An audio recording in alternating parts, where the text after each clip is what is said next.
Good evening. My fellow Americans, I have some news. Under the Biden administration, there will be a few new rules. It will be forbidden to cook. Everyone will have to eat McDonald's. You may have to charge your phone. You may have to twerk. Hell, you may even have to be bisexual. But it will all be worth it when we as a people can eat hot chip and lie. Thank you. God bless you. And God bless 48 minutes of dogs barking. 48 minutes of dogs barking. 48 minutes of dogs barking. 48 minutes of dogs barking. 48 minutes of dogs barking. Woof, woof, woof, woof, woof, woof, woof, woof, woof, woof, woof. Growl. Woof, woof, woof, woof, woof, woof, woof, woof, woof, woof, woof. Growl. 48 minutes of dogs barking. 48 minutes of dogs barking.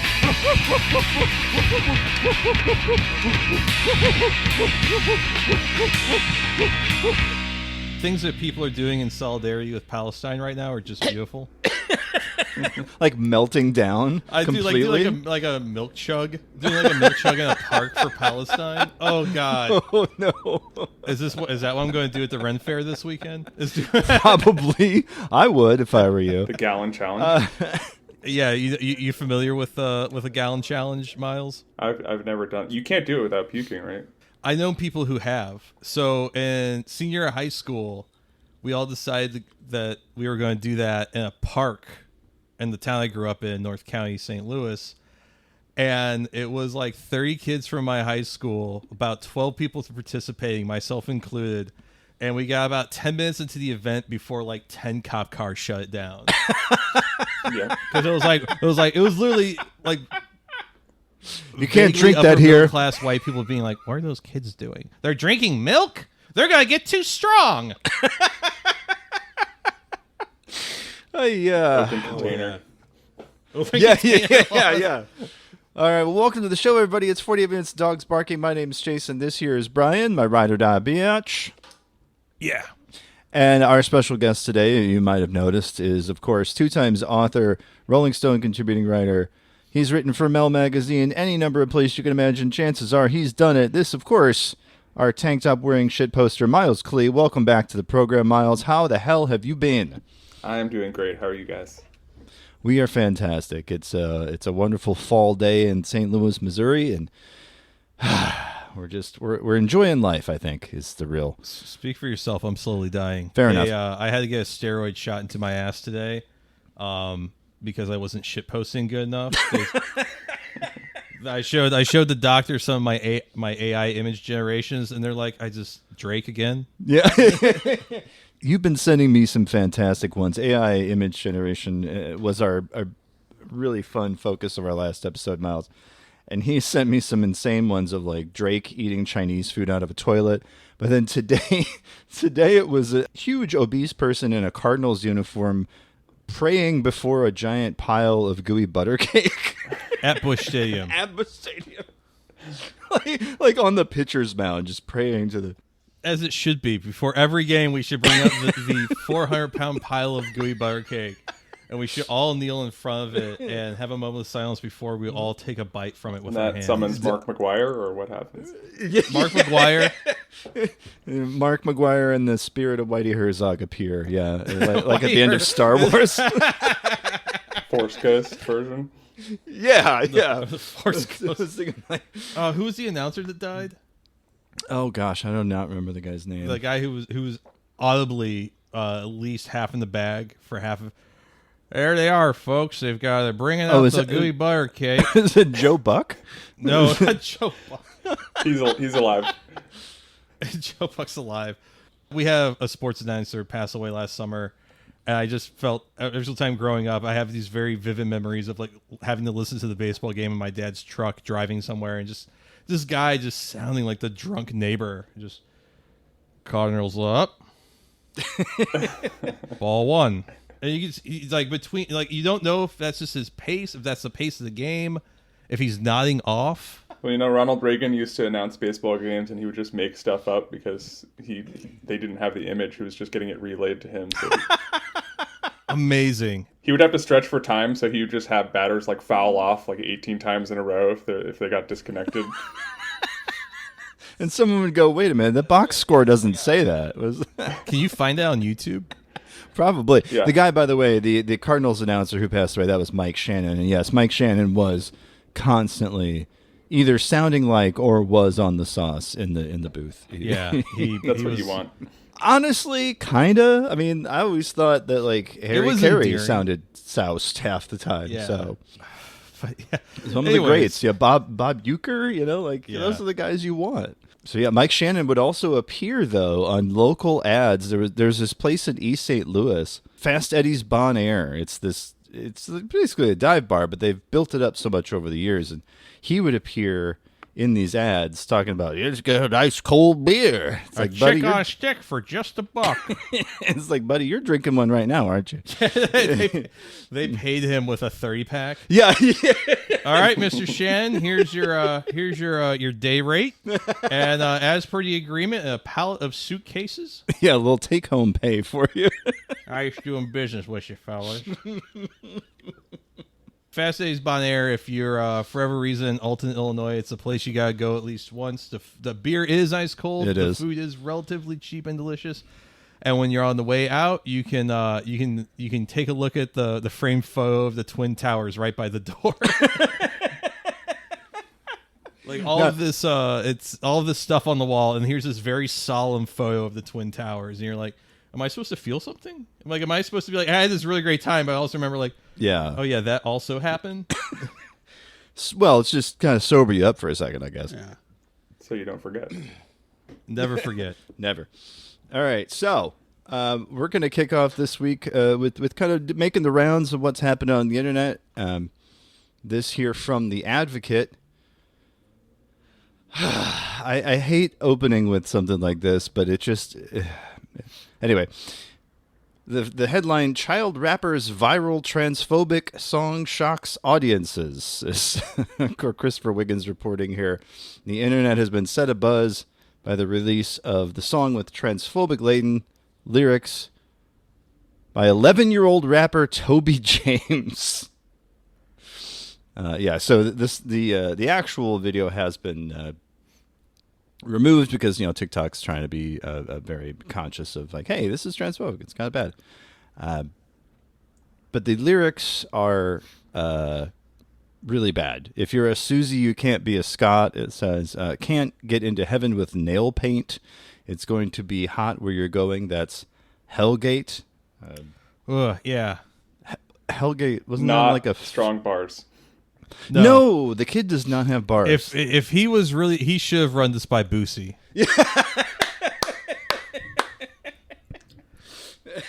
Riley, have you seen this? Have you heard? Have you seen this? Have you heard about this? Funny enough, this came up at work, and we made the conscious decision to not cover it in any way. That's fair. You know what? You're probably in the right there. Yeah. If you want to give like the real opinion about it, it's like this child is being abused, essentially. Yeah. So yeah, it would just be to give it coverage in like a mainstream legacy publication, would just be like, everyone should harass this child. No, that's not great. Yeah, Yeah. I definitely think the 11-year-old part plays a huge part into why I thought it was like, wow, this is fucked up. Because it was posted by the dad's account. That's what's really, because 11-year-olds can't have TikTok accounts, so it was like, and it was semi-pro looking kind of shot. Like it was shot in a way that's like, they at least had somebody come out and do this, in a semi-pro kind of way. But like, yeah, one of the users call Child Protective Services. But deep in the video, about a minute into this 2-minute clip that they put on TikTok, there, one of the bars opens with "I'm homeschooled," so. Shocked. Yeah. It feels obvious. That kid's wearing like the Kohl's high school bully collection from 2005. Just like what? It's just a bad. Was it like a fit. pirate's hat? He's got like some. Oh, jeez. Yeah. I'm just He's got some imagining if, like Rebecca Black's Friday from 2011, if instead of it being about how awesome Friday is, hanging out with your friends, it's just a fucking hate crime. how far we've come. Yeah, I'll definitely take 1,000 Rebecca Black Fridays over whatever the fuck this kid's got going on. Agreed. Yeah, It's weirdly vile in a way that I can't really even describe, because it's like this kid probably doesn't even think like that. probably doesn't really completely understand what he's saying. Yeah, indoctrination, huh? Yeah. Groomed. Yeah. Are you familiar with Dracula Flow, Miles? No, I love that name though. So Dracula Flow, if you want to look it up and kind of take a peek at it, it's a series of videos. There are 3 of them by a group called Plum Corp Records. Now, we've covered Dracula Flow on the show before. Kind of feels like elder abuse, as Brian said. Oh, I know this guy. Yeah. I think that was our guest Chris. That was other abuse. That was our guest Chris that did say that. You're right. This is the guy who does the Broward County Tic Tacs. Yes. That's Okay. They have amnesia. They forgot I'm him. Right. Yeah. I'm throwing bands at the ancient pyramid. So he talks like the guy from Courage the Cowardly Dog. Eustace. Thank you. And so they came out with another video right after that. It was called the Michael Phelps Fit Check Evaluation, where they just did these weird low light images of this guy in like a Moschino shirt, some dad jeans, and some spray painted Versace shoes. Well, apparently that guy is their next big rapper. Move over, Dracula Flow. It's time for Big Swimmer. Right. Big Swimmer, because apparently he looks like Michael Phelps. I don't understand it, but From a distance. yeah, if you I could see someone like half drunk in Las Vegas, like mistaking him for Michael Phelps from like a half across the way, like at Circus. The swim cap. Yeah. That's the part. The swim cap, the backwoods that he had, the awful belt buckle, and he's got this Moschino shirt tucked in to the jeans. It's amazing. Every bad trap rap His posture. Oh yeah, he's somebody's dad. This is just like dual fisting the backwoods. He's got one in each hand. That's how you gotta do it. As Brian was saying before when we were talking about this, it looks like they, for the shots of all the products, they just like went into the rich person's like mall. Yeah, they're just at the store. Yeah. The shots of the backwoods fucking. Oh wow. He's like, it looks like he's in a storage facility. I mean, they're recording the whatever track they're making, but yeah, it's like, where the hell are you? Yeah. Somebody's backyard, because there's clearly like a fence and some grass. He's on some like AstroTurf putting green. With a warehouse behind him. It's amazing. That was an instant follow for Plum Corp Records, if Dracula Flow wasn't already. Because I'm like, okay, where is this going? You've got Dracula Flow. The aesthetic is incredible. We're almost back to like a witch house aesthetic. Yeah. Oh yeah. Everything's just like lo-fi because that's just what the fuck you got. I was talking with Jason before we started recording. Like he showed this to me for a quick second, and I was thinking like, I had so many friends growing up who had like an uncle who was maybe like their father's youngest brother, who, if the internet was just a little bit further advanced than what it was like in 2004, would have been completely down to do stupid shit like this all summer. Yep. The fun uncle. The guy who's like a union carpenter but doesn't really work that much. Oh yeah. Or if you remember from the old internet, like Tourette's guy, that guy would have become a rapper. Oh, absolutely. I'm surprised they didn't try that, honestly. He would have had a rap snack.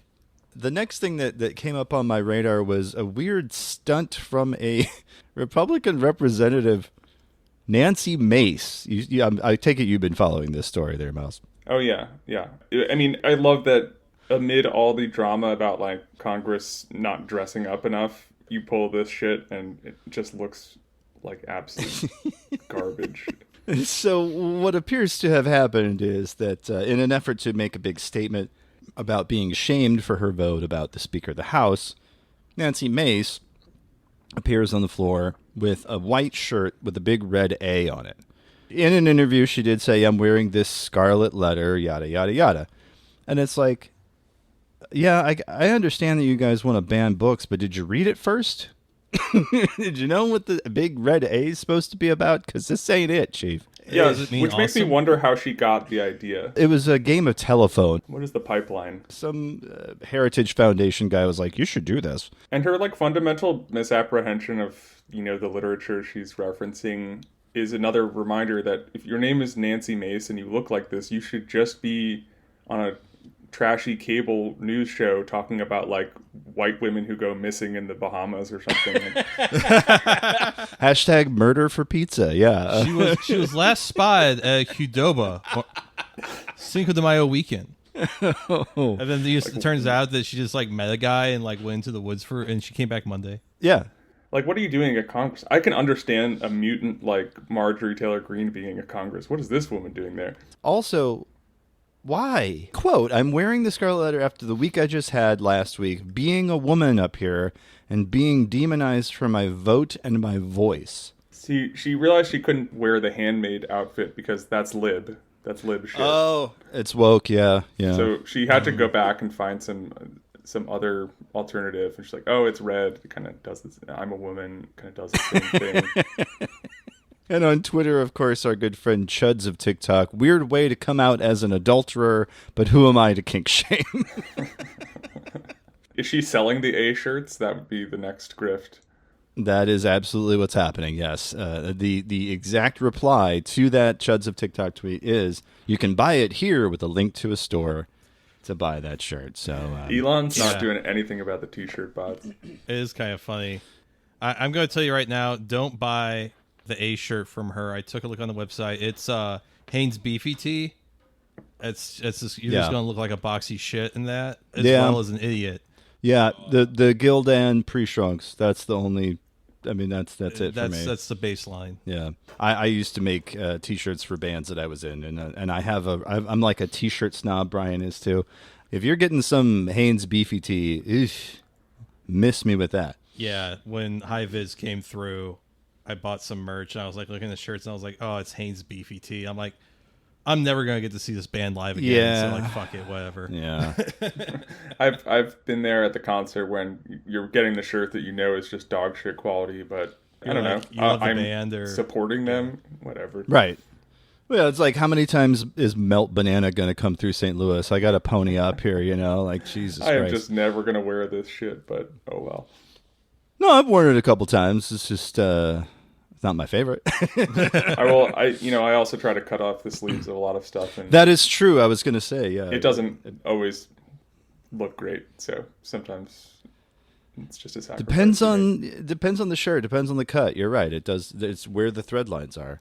I did just buy sight unseen, or rather, without touching it, which is what I like to do with clothes before buying them. But I did buy the Heat T-shirt that has the whole soundtrack on the back, and it is it is like an indie LA artist who's like awesome, and someone did assure me that the shirt is very high quality, and it is. So I was very happy. Oh, excellent. Leaving the sleeves on and everything. I can't butcher that. No, especially given your abiding love for Heat, which is well established. Yeah. Well, speaking of Heat and the Shakespeare level quality of the writing of that movie. No, Yeah, transition. I'll- All right. Oh, yep. We'll go with that. Richard Hanina. I can never get this guy's name right. Hanina? Richard Heine. Richard Dick Heine. Pretty sure if you gave me a year, I could write Shakespeare quality work. Like if someone hadn't read all of Shakespeare and you randomly gave them me or him, on average, they couldn't tell the difference. Of course, without the blind test, people would pretend it wasn't as good. In a follow-up, he then says, I don't have the time, of course. But if someone wanted to offer enough money and could do the experiment, I would do it just to prove Shakespeare is fake. This is Wait, that's not what he set out to. Wow, my God.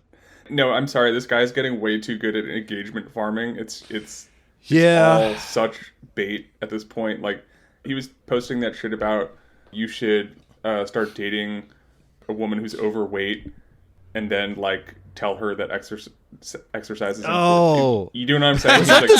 Was that the same guy? I'm min-maxing That's dating. That's Wow. Dick Heine. Wow. No, he Amazing. after he was outed as like a even bigger white supremacist than everyone assumed, he has just been doing these garbage posts that are just to get people mad enough to dunk on him, and we gotta look away from this freak. Oh damn. Okay, well that's good enough. I gotta give him the smallest sliver of props for taking hot couch guy energy and turning it into engagement farming. Just being like, I could write Shakespeare, if I wanted to. Yeah. I don't know. I'm just too busy working on my MMA stuff, my Brazilian Jiu-Jitsu, and just got too much going on. Yeah. I mean, wasn't doing that. Richard looks like Dracula Flo's disowned son. Oh man, wouldn't that be great if that was true? That would just be like, fuck this kid, like. He forgot. He ain't mine. Well, I was looking something up the other day, and it was something about Steven Spielberg, and this is what came about. I knew there were people called transvestigators. Oh, I've covered these freaks. They're going at it again in a different hashtag on Twitter, EGI, which stands for Elite Gender Inversion, meaning that every family member of all these elites are all the opposite gender at birth, according to these theories and skull shapes and all. The diagrams don't lie. The entire Spielberg family, this person writes, are of course gender-inverted elites. And then a wonderful little bit of word salad. Ancient Babylon mystery religion practiced today by all the famous royal noble elites, sacred, divine, androgynine. Today's gods of Egypt, the stars people look to and who want to be worshipped and idolized by. And it's just like a series of unfortunate photos of Spielberg's family. Yeah, all right. But then the other one I found, this was my favorite. Elite gender inversion, John F. Kennedy and Jackie Kennedy, Bill Clinton and Hillary Clinton swapped skulls. Eyes far apart versus close set. Wide square versus narrow sloping jaw. Hashtag EGI, hashtag transvestigation. So they're claiming that Jackie Onassis and John Kennedy each were gender swapped, and then also were the Clintons. We're doing skull shapes now. Phrenology is huge right now. How do you suppose you switch a skull? No, I think what. Oh yeah, I guess that's a good. Yeah, because it's like, okay, I'll entertain your weird bullshit because that's the internet I grew up on. But right. I'm like, all right, so you gotta now at least explain how they switch the skulls, and you can't say child sacrifice. I want to see the John Woo movie where they do this for sure. Skull off. Hell yeah. Skull off. Hell yeah. Face Off 2, and it goes back through time, and it's all the Kennedys and Face Off 2, Skull Switch. The birds flying that John Woo has all his movies. Instead, it's like the doves. Instead, it's a gender reveal. I don't know. I'm just spitballing. I don't know why. Like, for example, Spielberg's kids need to be gender. So, if you're rich, you could just choose what gender child to have. It's not It's not an issue. Yeah, but not only Spielberg themselves, but apparently the entire family. That's what they're claiming. Well, I think literally anyone who's appeared in a Getty photograph is gender swapped. That's what they think. I started really going down the rabbit hole, and there's hundreds of posts like this.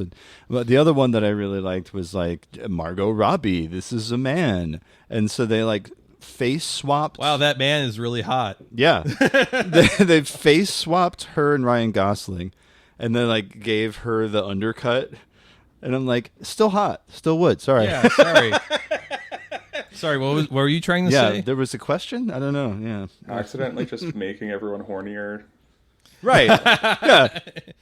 And I would argue probably awakening some people who didn't know they were trans. They're cracking some eggs out there. That was exactly what I was about to say. Yep. My awakening was a weirdo right-wing person on Twitter making everyone accidentally horny with their weird conspiracy theory about gender swapping.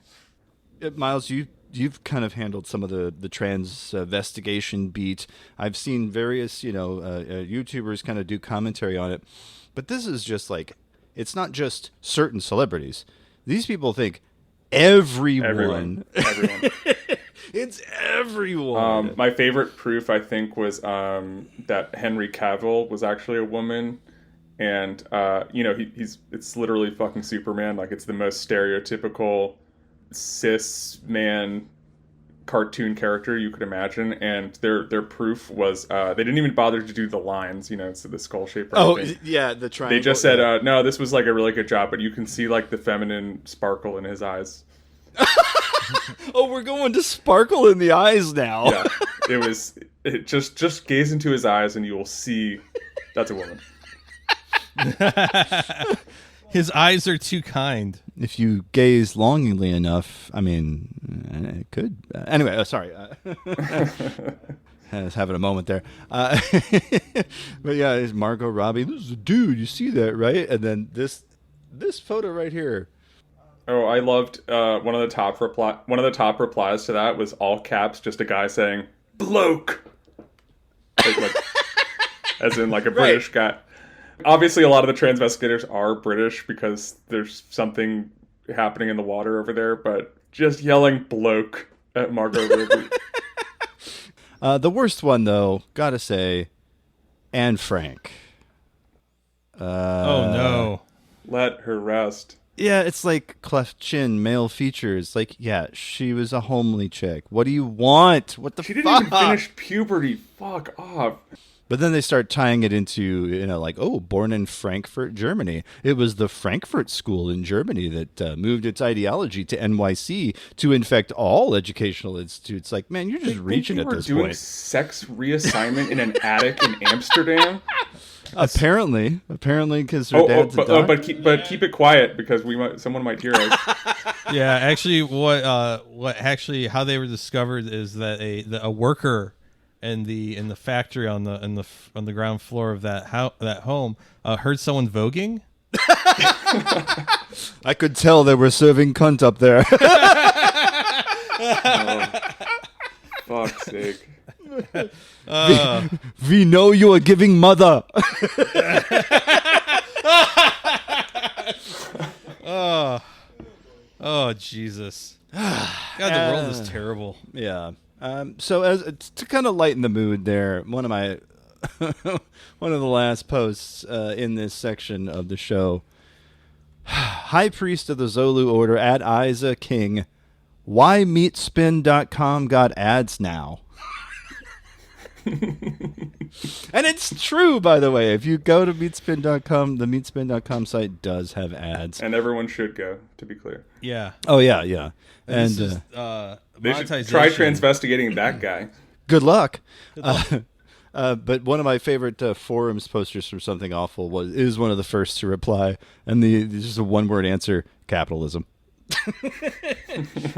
Even those meat spin, people have to make a couple bucks, I guess. And there's also love_da_Fred guy responding with a quote tweet of his own is, "I knew it was over when I visited Lemon Party after a few years and saw ads everywhere."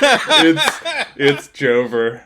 It is. It's more Jover than it's ever been. That's Bidenomics right there. I know. And the meat spin couple can't even afford to not have ads on their site. I mean, Lord Almighty. We've got to do something for the meat spinners and the Goatse men. They're working hard to give us. I wish I could do the Northwestern accents. I can't really do. If I could, man, it'd be over for this podcast. I mean, it would be even funnier if someone else just bought that domain and was like, I'm going to get the ad revenue off it, but I don't want to let down people who remember Meatspin, so I will leave the original content as well. That feels like that is what happened. Yeah. Because I know that those guys went on to do the Meatspin Network, which was another series of like shocking sites. The Meatspin web ring. Yeah. We could have lived in the age of Meatspin NFTs, but they were too early. Did anyone do a Goatse NFT? That's what I want to know. I think someone tried. Okay. I'd have to go do some research, but I mean, there's like Pepe NFTs. Yeah, but I mean, Goatse. Yeah, okay. Goatse is too good. It needs to be a currency. It can't just be the art. There was a Goatse shitcoin that was traded on the eToro exchange. I remember this. Because I was vaguely interested in cryptocurrency in like 2017. Right. I was like learning about it, and I remember seeing on this exchange, which is now defunct, that they had Goatse coin, as well as a Pepe coin and now a George Bush coin. Oh, man. It just needs Tub Girl coin to complete the trifecta, if you ask me. But all right. Well, speaking of Goatse coin and various other things like that, it's time for Crypto Scam of the Week. You're listening to 48 Minutes of Dogs Barking, the podcast. And now it's time for the Crypto Scam of the Week. This one here comes to us from two different sources. My favorite, of course, is Molly White, and Web3 is going great. We love her very much. The headline, Trader Joe's sues Trader Joe. So this, I didn't know about this place. So the American supermarket chain and cookie butter paradise, Trader Joe's, has filed a lawsuit against the popular Trader Joe decentralized exchange. According to the lawsuit, the supermarket believes the exchange is trying to benefit off the supermarket's popularity. Now, this was also kind of bizarre. This is actually the second such lawsuit by the supermarket against the exchange. So these two people, they've sued him before. After the first was thrown out when defendants claimed they had simply named the project after their co-founder's brother, Joe. Yeah. However, a co-founder then said on their blog, "Oh no, we named it Trader Joe like the supermarket." So they admitted it After getting out of that lawsuit. Oh my God. So now they got a new one. Trader Joe's wants all the profits against the DeFi platform. It was founded in 2021. This here, according to Bitcoin.com. Trader Joe operates a DEX, liquidity pools, and lending services on the Avalanche blockchain with over, and this is baffling to me, $76 million in total value locked. The exchange also has a native token, Joe, currently trading at about 23 cents. Trader Joe's alleges the exchange misled an international domain name dispute resolution process. So it was because of the website. It was TraderJoe'sXYZ.com. Federal trademark infringement, dilution, cyber squatting, unfair competition, and conversion. Trader Joe's is seeking injunctive relief damages and legal fees. They're going to get taken to the ringer because honestly, Trader Joe's, they got the money. They got that Aldi money. They do. They're passing the savings along to you and to their lawyers. It's the double guarantee, If you, Yeah. Now, I wouldn't normally take this position, but because my last Twitter account got banned for threatening violence against Trader Joe, the grocery store. Wait, is I that I thought it was because you impersonated NASA. And that was the first time. Okay, that was the first time. I got just so the audience knows what level of shit posting we're on here, Yeah, the second account I was at Trader Joe's, and I'm kind of a Trader Joe's hater, if I'm honest. I only go there under duress, and I get annoyed by it very easily. And I took a picture of something they had there called ketchup sprinkles, which is just like seemed to me to just be like red salts, but probably sugary or something. I don't. It pissed me off because just use ketchup. What are we doing? Like, I go into Trader Joe's and I'm like, where are the actual groceries? It's just weird frozen food? Yeah, it's just ketchup sprinkles. So I think I tweeted and said, "What is this, Trader Joe? I'm going to end your life." And then I was permanently suspended. I think I had about 6,000 followers then. I've only gotten back up to that amount now. So for this one instance, and because they were so blatant about how they ripped off Trader Joe, I'm rooting for the crypto guys. Especially when the crypto guys said, "Yeah, we named it after the grocery store." After they had the first lawsuit dismissed, you were in the clear. What are you doing? What is happening? Yeah, I would have just I wouldn't have been that cocky, but I'm also quietly rooting for the crypto guys just because fuck Trader Joe's. The only thing I will give Trader Joe's the edge on is craft beer 6-packs for $5. That's about all I got going for them. That's the only thing I go there for. If I'm having a party, if I'm having people over, if I'm grilling, I'm going to go get a couple of different 6-packs of craft beer for $5 and call it a day. And some turkey jerky.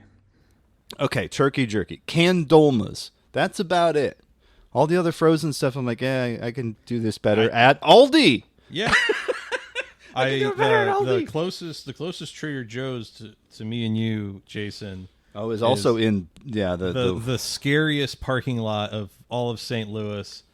the Brentwood Promenade parking lot that has a Software Accelerators, a Target, a Trader Joe's, an Ulta, and a couple other businesses, and it is a hellscape. Yeah, there's a Target, there's a Five Below, there's a Micro Center, there's a wine... Micro Center, sorry. Yeah, there's a wine store, Wine and More or something like that. But yeah, it's like, and it used to be Pier 1 and now it's something else. But yeah, like all these super bougie stores all in one place. And a PetSmart. And so like, boy, if you try to park there between Friday and Sunday, it's a nightmare.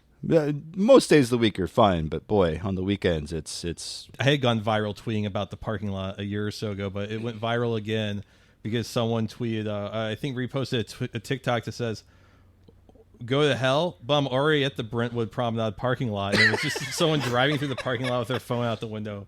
And like I got like a cold sweat. Yeah, it's a nightmare scenario. You never want to do that. If I have to go pick up some audio gear for the show, I'm like, it can wait till Tuesday. It's fine. Yeah. I'm not going to go there on Saturday. No fucking way. Yeah, it's a fucking nightmare. But yeah, so oddly rooting for the crypto exchange in this one. Which is a very rare thing for this show, by the way. Usually we're like, fuck those guys. But in this case, I get it. Well, that brings us to the main portion of the show. We're going to be talking about one of the more infamous uses of Twitter, which was to ruin someone's life.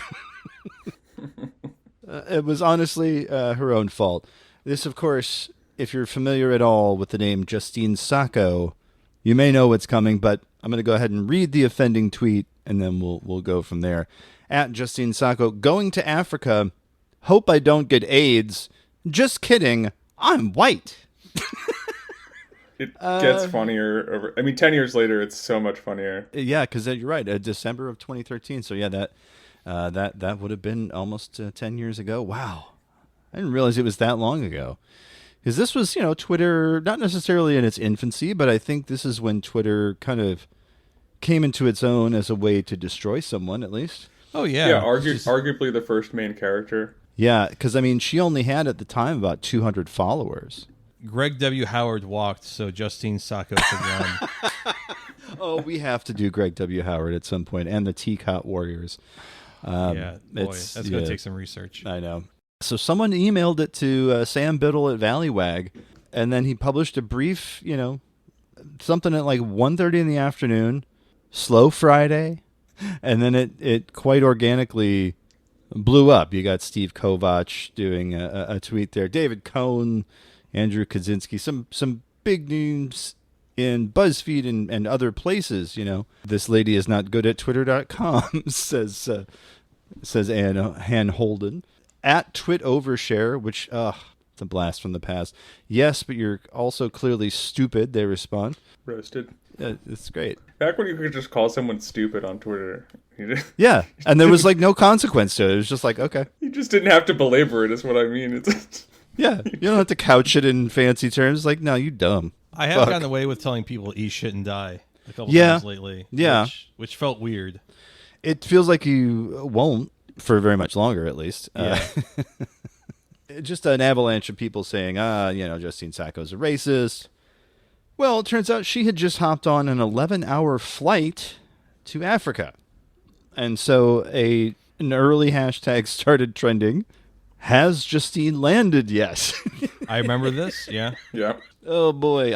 People were like, I think she's on a flight. Mm-hmm. And she's going to Cape Town, and people were like doing the math, and like, this is where she's going to be landing. What time she's going to be landing if you live in London. This is what time she's going to be landing if you live in LA. Someone probably tracked the flight too, just on the publicly available check. I remember at the time, I was working at a website called The Daily Dot, which is like an internet I'm familiar. Publication. Yeah.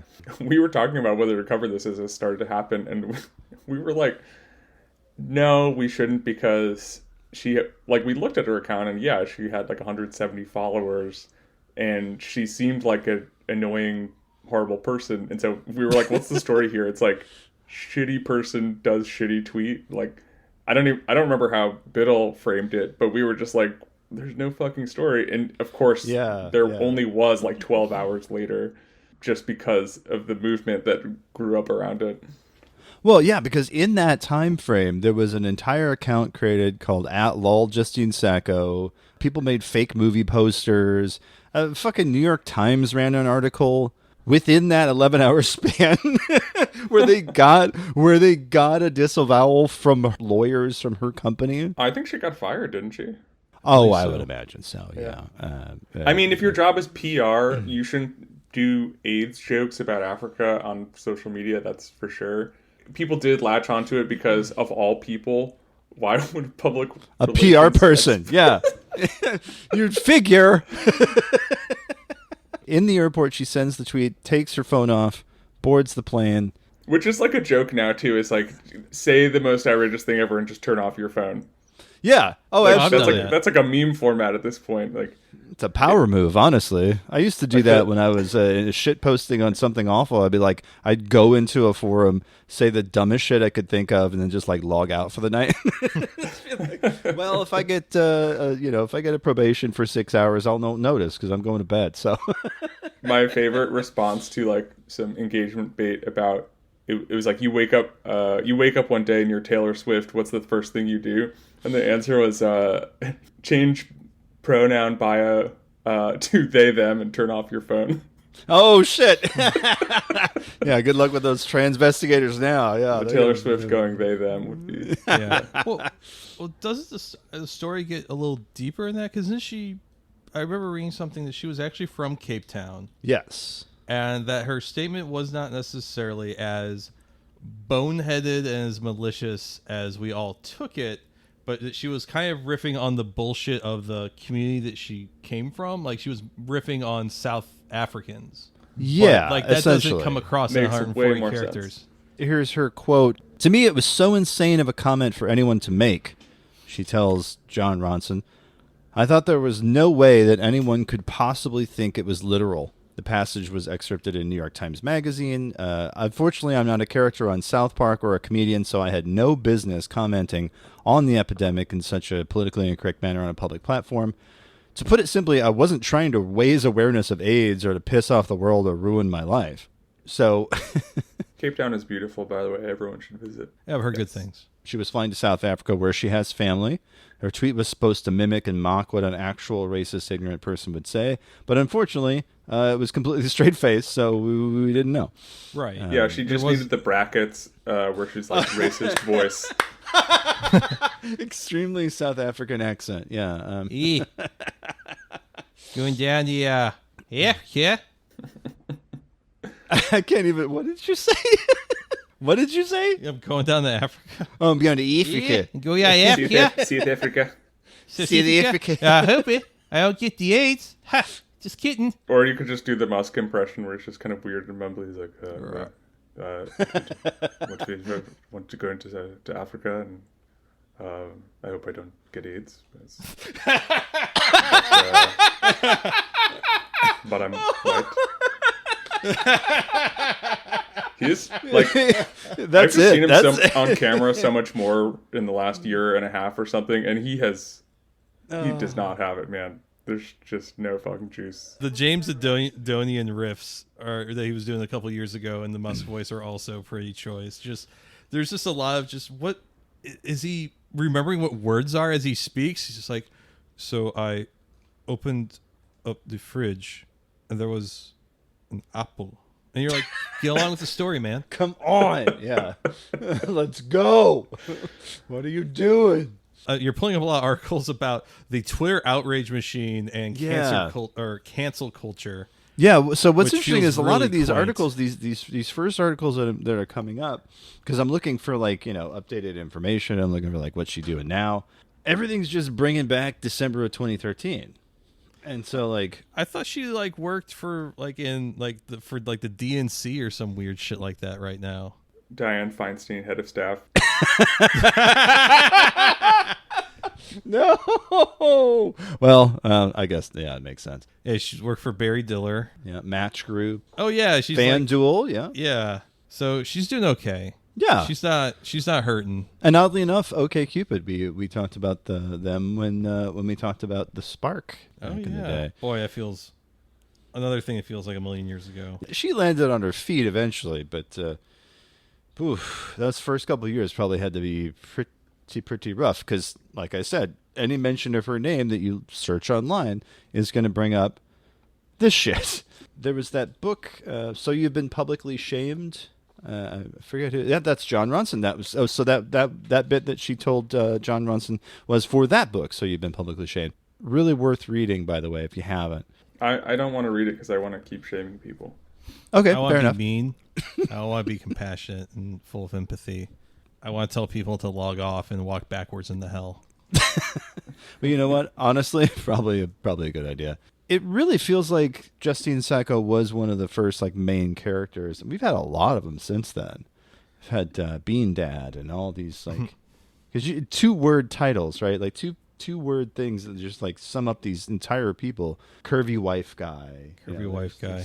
It was also is you were pointing out early on in this segment that it was also the era of like the quick parody accounts. Yes. You know, like Kanye West's leather skirt or Jack's beard.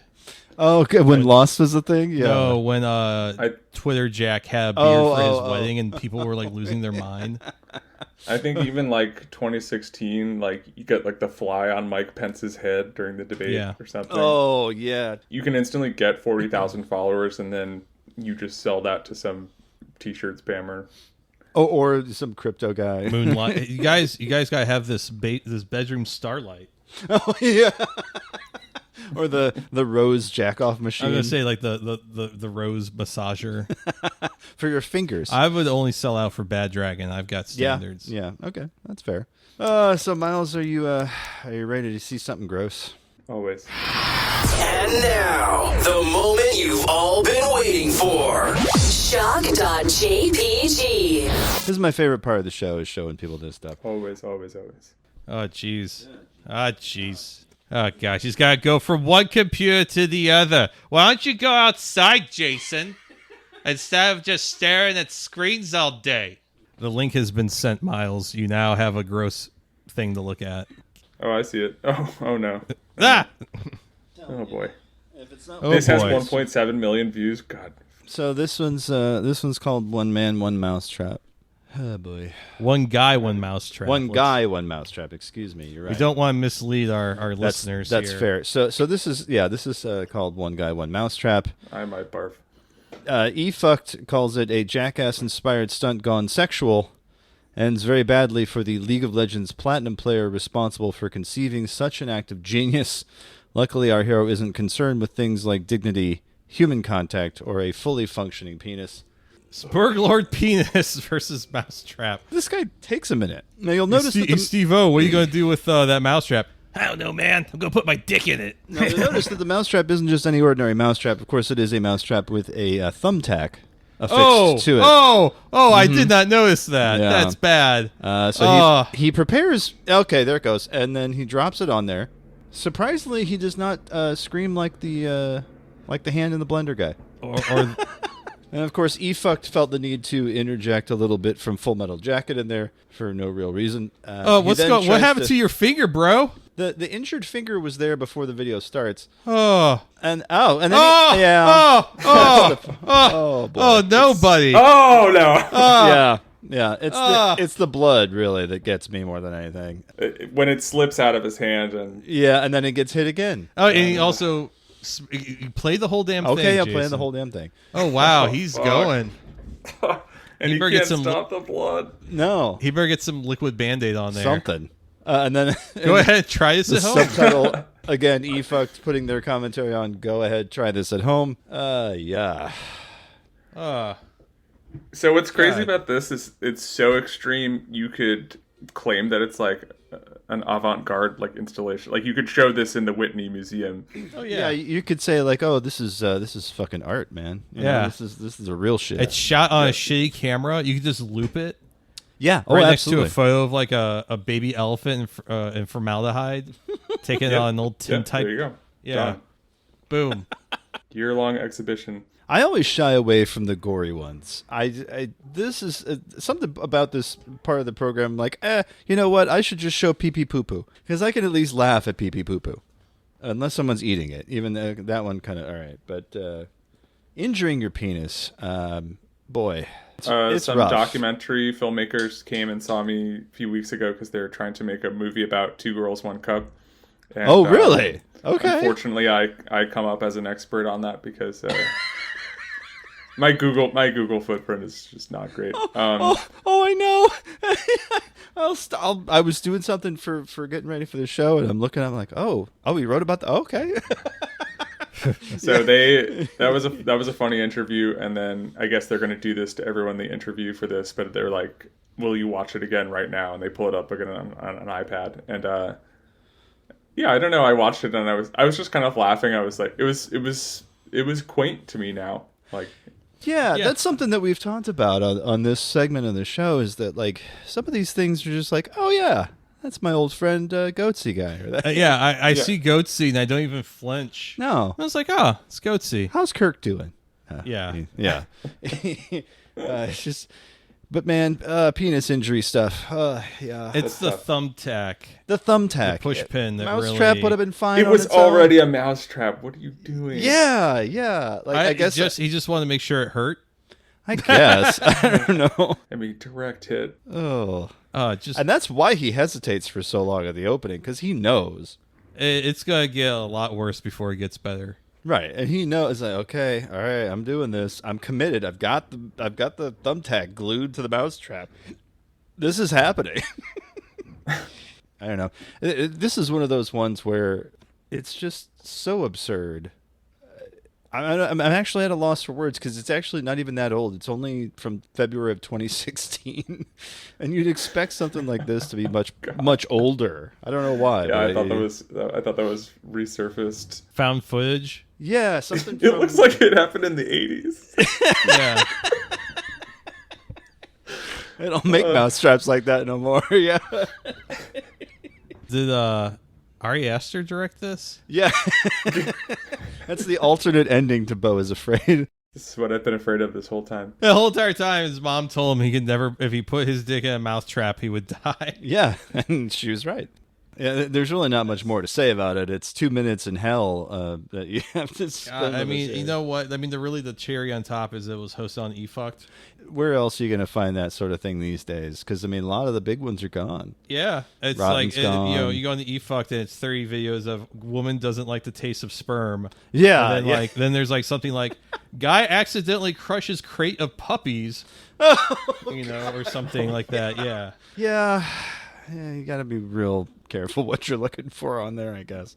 Yeah, I feel like eFucked and Newsfilter are probably the last two bastions of weird, fucked up internet website. Yeah, because even like crazyshit.com links to eFucked for any of the extreme videos. So the crazyshit.com, a proud partner of the eFucked family.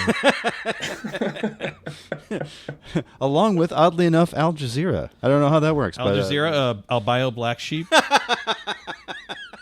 And Joe Cartoon. Yeah. Yeah.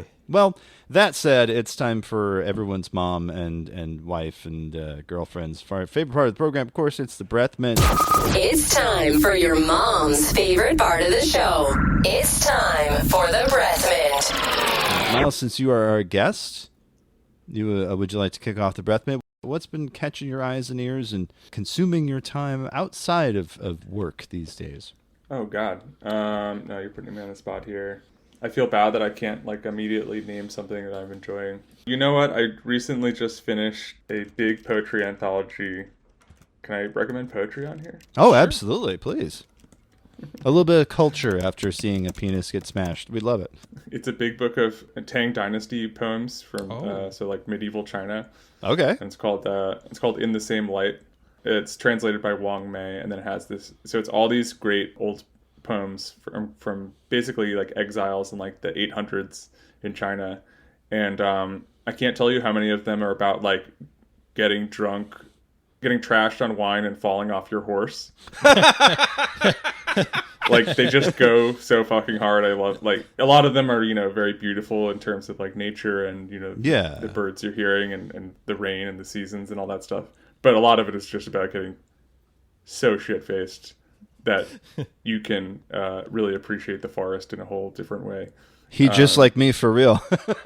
Yeah. Oh, I was stunned by sort of like the contemporary feeling of some of it, but yeah, in the same light, it's an. Yeah, I was gonna say it feels like a shit post. Like, oh yeah.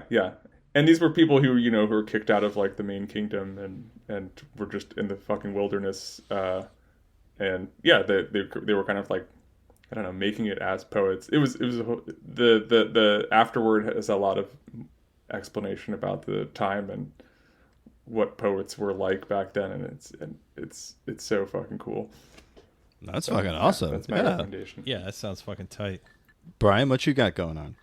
I feel like I have fulfilled a part of the sacrament here. Oh yeah, to bring Miles back into the world of 48 Minutes of Dogs Barking. Miles, my girlfriend, and I have recently started The Sopranos. Congratulations. Yes. An American classic. Classic. Unfortunately, we're only 2 episodes in, just because our schedules have been kind of crazy, and we just came back from a couple days in New Orleans. But I've seen 2 episodes. I'm like, yeah, I love this shit. Yeah, more of it. Give me more. Like, Yep. It's odd that it feels very poignant and also incredibly funny narrative about all of these dipshits that are pining for a life that no longer exists and are incredibly frustrated with the modern life that they've been given. Yeah, it's good shit. I see why everyone likes Joe it. Brandon. Yeah. It is such a funny show. I mean, I know it gets lumped in with the kind of like anti-hero drama and all that, but God, every episode has something you could just die laughing at. I think it can be both poignant and thoughtful and also incredibly fucking funny. And often, like, I haven't only seen 2 episodes, it definitely feels like there's always like 2 storylines going, an A plot and a B plot, and one is a little bit more serious and has like a thesis attached to it in some way. And then there's a B plot, which is, aren't these guys kind of fucking stupid and like just out of time and the alienation of what they think they're supposed to be and what life is going to give them. I think it's very, very interesting, and I'm hoping we get to watch some more soon. Yeah, it rocks. Keep me apprised of your progress. Oh, I will. I will. Yeah, as like I said, I just got back from New Orleans, which I know, Jason, you've been to New Orleans. Miles, yeah, recently. New Orleans? Yeah. Just once, I saw the most destroyed bar bathroom I've ever seen in my life. Oh yeah, in New Orleans. It still kind of haunts me, but the drinks were good. Yeah, it's expensive, but like you'll spend $16 on a hurricane, and you'll be damned if it isn't the best hurricane you've ever had, though. Yeah, and you only need the one. Yeah. Oh yeah. Yeah. I like New Orleans quite a bit. I like the culture, I like the food. The French Quarter can be fun. French Quarter can also be like really upsetting at times, depending on who you interact in, what parts of the neighborhood. And so, did you get coughed on by Crawdad Pierre? No, I was looking for that human pig, Crawdad Pierre, and I couldn't find him. Couldn't find him. All right. We did have a really upsetting interaction with some travelers, which for folks that don't know what a traveler is, it's just another term for basically like a crust punk. St. Louis doesn't really get them. Chicago gets them. Portland gets them. New York, Atlanta, and obviously New Orleans. Like, I was talking with my brother after this interaction, and my brother, when he lived in Portland, like during like the George Floyd stuff, he did a lot of homeless outreach. And he's like, yeah, I'd sit down and listen to like a homeless guy talk for like an hour and just hang out with him, give him some food, but like I would never fuck with a traveler. It always feels like there's a time bomb to when like it's going to get ugly. Yeah. I don't know if either one of you have had that kind of experience. I can't say that I have here in St. Louis, but they're an interesting group. Let's put it that way. Miles, are you familiar with what Brian's talking about? My experience would be San Francisco based. Yeah. Okay. They're kind of corny. Okay. I find. Are they at least funny? Like they always just seem like they're trying to fuck with you, like they think they're the Joker or something. You know what I mean? Yeah, like they think they're better than you, but it's like, but you're the one that dropped out of society and like have to do this. And yeah, if they can like prank you, they will. It's that kind of thing. I don't know you. I wouldn't even like a prank for my friends.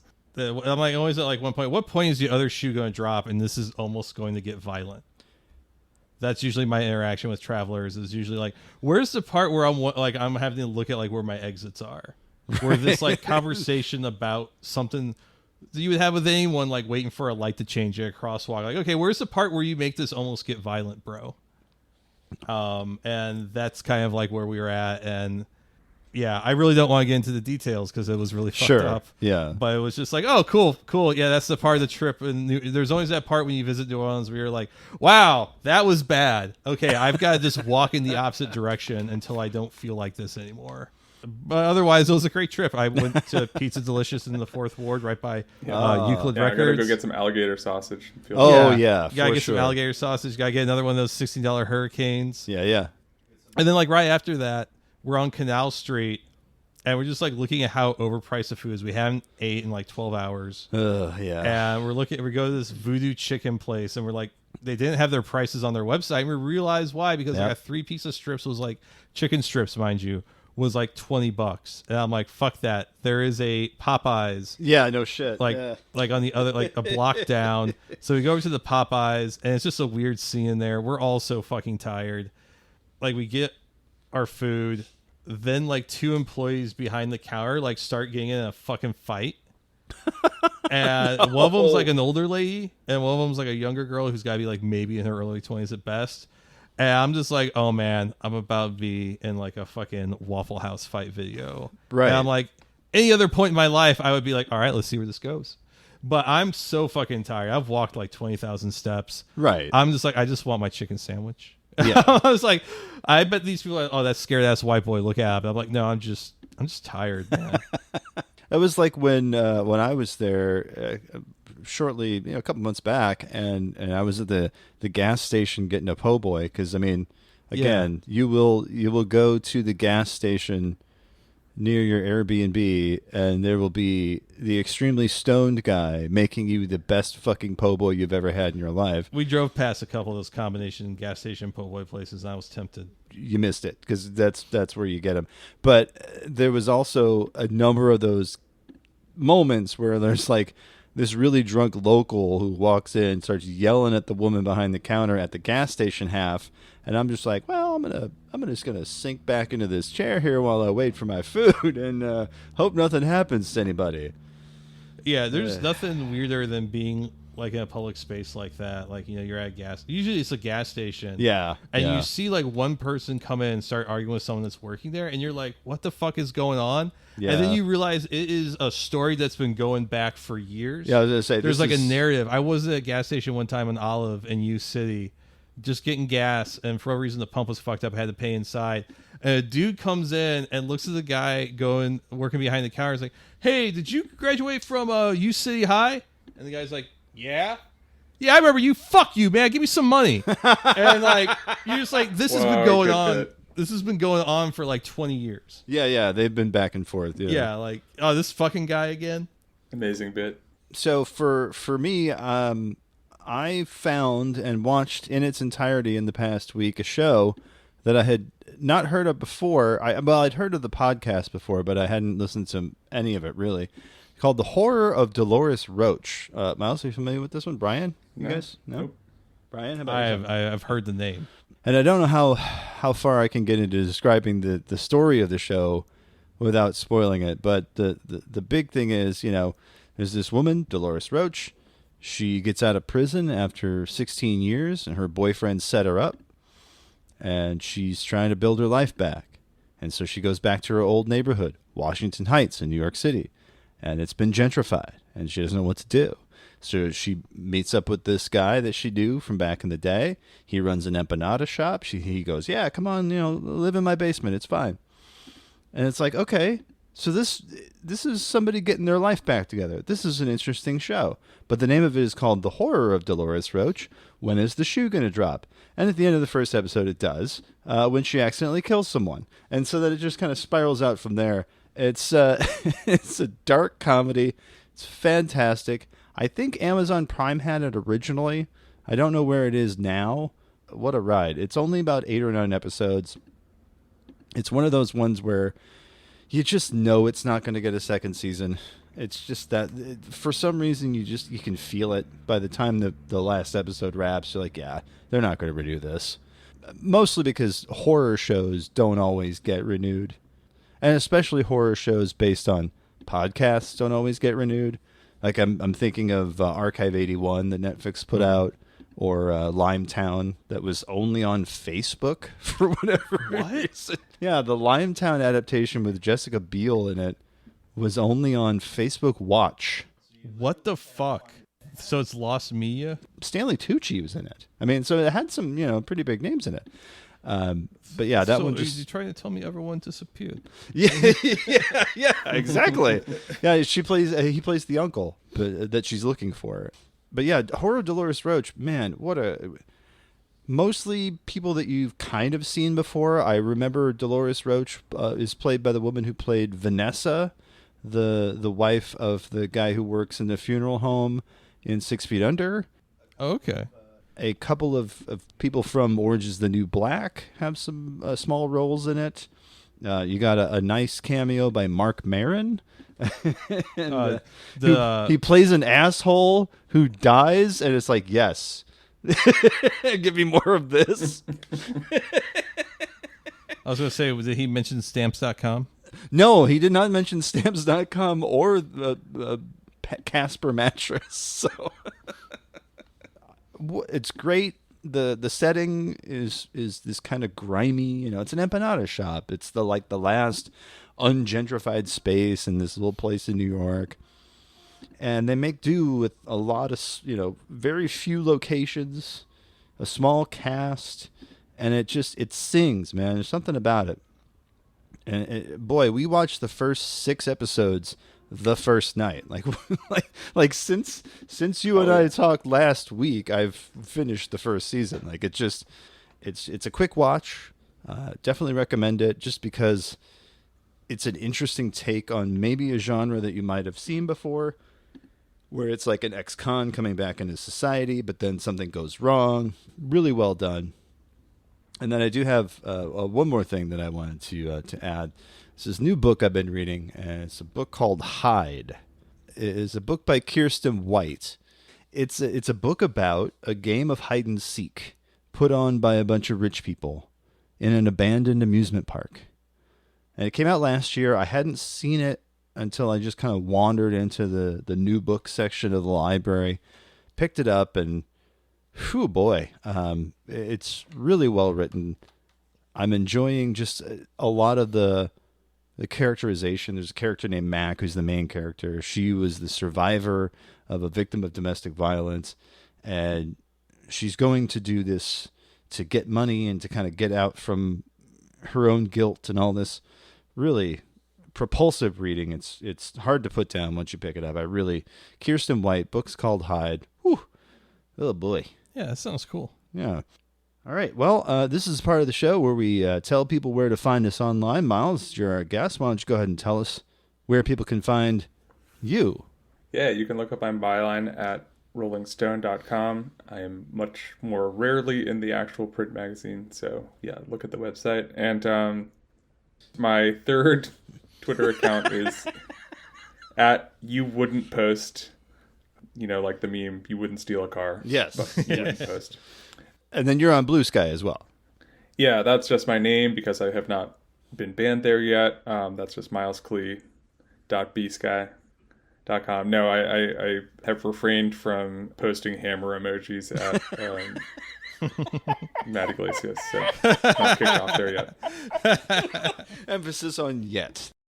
Brian, where can they find you online? If you want to send me death threats, you can find me on Twitter, Instagram, Threads.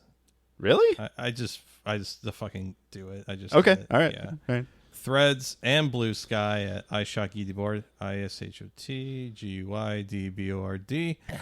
We want to check out my photography portfolio. It is assholemusicphotographer.com. We want to check out the words that go with photos I sometimes write. It's musicphotographer.com.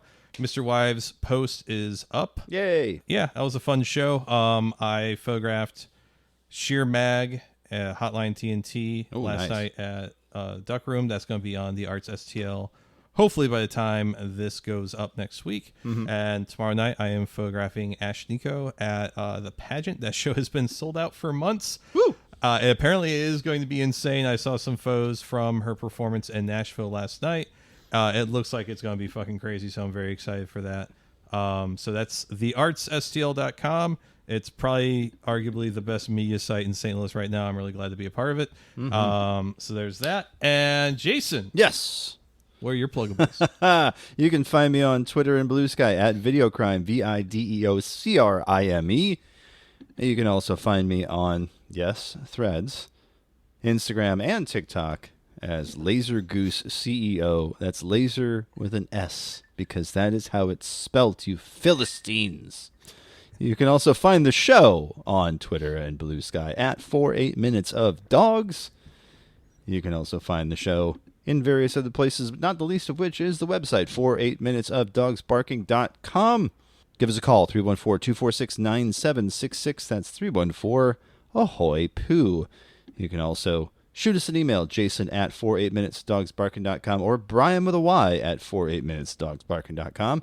And support the show on Patreon, patreon.com/48minutesofdogs. Oh, and I do have a Substack, golfwolfmagazine.substack.com. I do have a post that I just put up the other day about why I play Dark Souls games. You're a lot like the man with that mousetrap.